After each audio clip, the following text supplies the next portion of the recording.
What is going on, guys? Money Webby here, back again. Sunday NBA slate, 4-game slate, another one kind of spread out. The times, it's kicking off at 1 p.m., so I want to get this video out a little bit earlier for you because the video wouldn't be up that much if I uploaded it later tonight.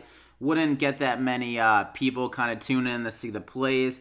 So I got the Money 6 yet again here, broken down 6 of my favorite guys, and with my Dollar Tree play, my extreme value guy with my last one, they can plug and play in your lineup to save some money, to pay up for all the studs on this slate. It's kind of tough choosing a top option, like a top stud, when you got LeBron, Westbrook, and Harden. But I went with one of those guys, so drop a like in the video before we get going, though. I appreciate all the support in the last video. Let's try to keep that going with 100+ likes again on this one. And definitely subscribe if you are new here. We got the NBA playoff DraftKings picks, every single DraftKings slate possible to keep you covered here. So definitely subscribe. So let's just hop into it. I'm going to go with the king, LeBron James. We know how good of a season he had this year, but when you think about LeBron, you kind of just think of how nasty and just great he is in the playoffs. Against Indiana last year when they had Paul George, the guy was just a man possessed, going off in all those games. I think he had a 40-point triple-double in one of those games. I was looking through the game log earlier, just a little bit ago, and he had a crazy series. And against Indiana this year, he's keeping it going, shooting very well against them, around 56%, and he hasn't even been hitting that many threes. Like, if he starts hitting a little bit more threes in this game, then the guy's going to go absolutely insane. He has that triple-double potential every single time, and Indiana is a team that can give the Cavs some trouble defensively, so this game could stay close throughout the whole time and be pretty high scoring. We know that the Cavs have been playing in some shootouts recently. Like, their most competitive game recently was against Philly, 130 to 132. He had to go for 82 DraftKings points just for them to lose by 2. So LeBron is going to have to be going off every single night. You can't lose this game 1 in Cleveland with the home field advantage. So I think LeBron, he's going to probably reach 60+ to 70+ DraftKings points in this one. So lock him in there. And he's arrested LeBron too.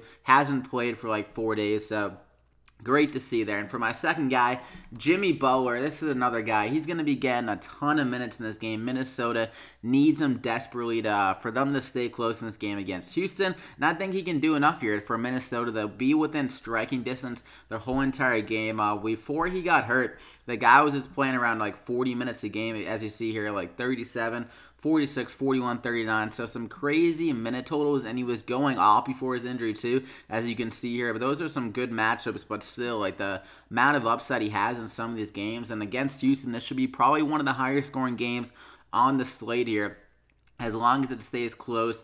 Chris Paul, he's been great defensively this year. They really limited point guards, so that might take away Jeff Teague and Wiggins. I don't know. I feel like the moments is too big for him in the NBA. He kind of goes away big moments. Like against the Nuggets, he was nowhere to be found in that a win or go home game. But just because I said that, it'll probably drop like 40 points this game. But Jimmy Butler, I don't know. I just like him. The playoff experience is here. He's the most experienced guy by far, probably along with Jeff Teague, honestly.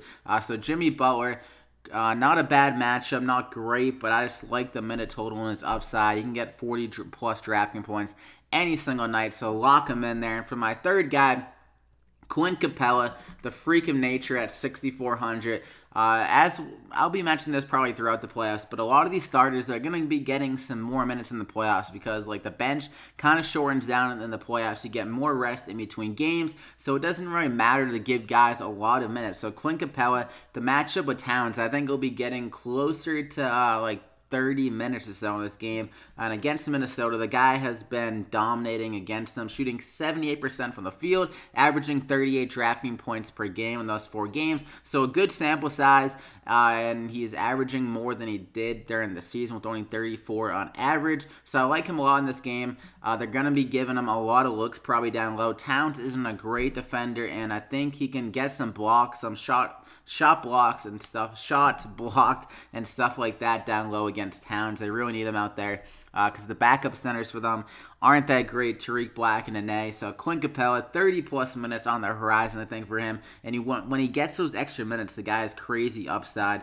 So I think he can have a big game here. So we're going to go ahead and lock him in there. And for my fourth guy, Thaddeus Young, I mentioned how the Cavs defensively aren't that great. They've been in some shootouts, and one of the better matchups on the court for Indiana, and like the value-wise at their price tag of Indiana, is Thaddeus Young, a guy I'm really looking at. I debated between him and Miles Turner, but Miles Turner isn't really a guy that gets around the rim that often. He's more of like a stretch kind of five. Thaddeus Young is more inside, more drive to the hoop type, so I think he'll be benefited more in this matchup, and he's been playing pretty well against the Cavs this year. 30 drafting points on average in 4 games, so similarly, good sample size there.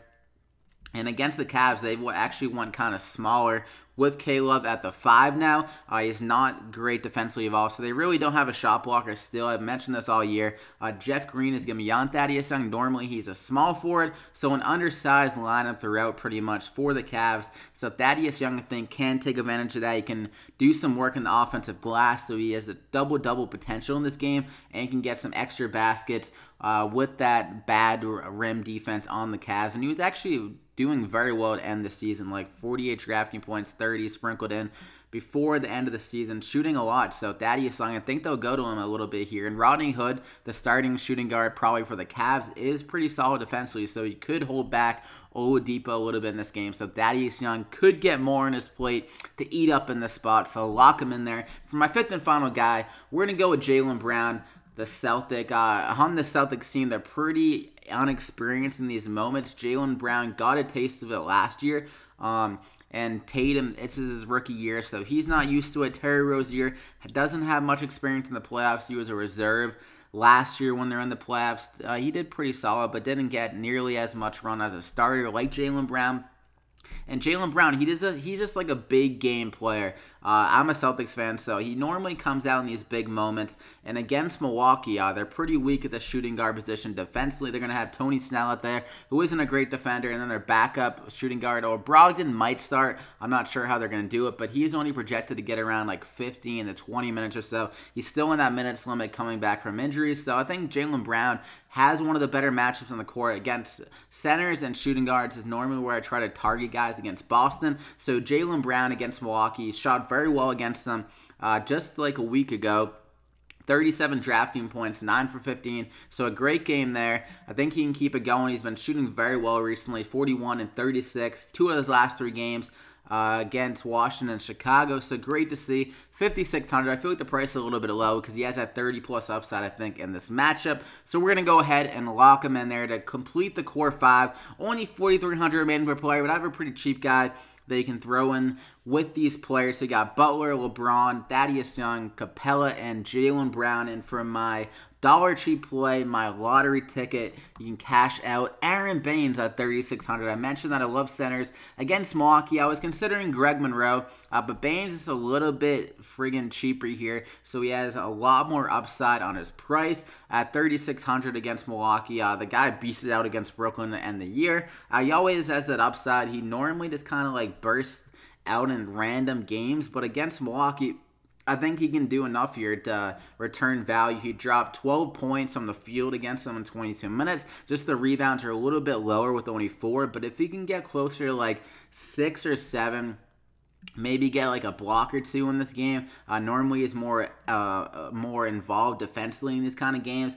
I think he can just return good value, 3,600. Even like if he gets 20 drafting points, that's still over 5 times X. So Aron Baynes, a nice spot for him here at 3,600. There's not many cheap guys on these smaller slates, especially in the playoffs. So Aron Baynes is definitely one of those guys you can attack, though, at 3,600. Lock him in there. And that gets you up to 4,750 remaining per player. Definitely doable. There's a lot of mid-range guys around the 5,000 range, which I think are definitely in play. So keep that in mind, guys. I hope you guys enjoyed the video. Slap a like on the video if you did. 100+ likes. Thank you so much. Show your support, Money Mob. Let's try to win some money here again. NBA playoffs. No better time for DFS. You got everything kind of laid out, cut and dry, like I said yesterday. So yeah, let's subscribe as well. Like I mentioned before, if you are new here, NBA DraftKings picks for the playoffs coming to you every single day. We get MLB DraftKings picks every single day as well. So stay tuned, hit that subscribe button, and good luck, guys. Win some money for me, and we'll see you here next time.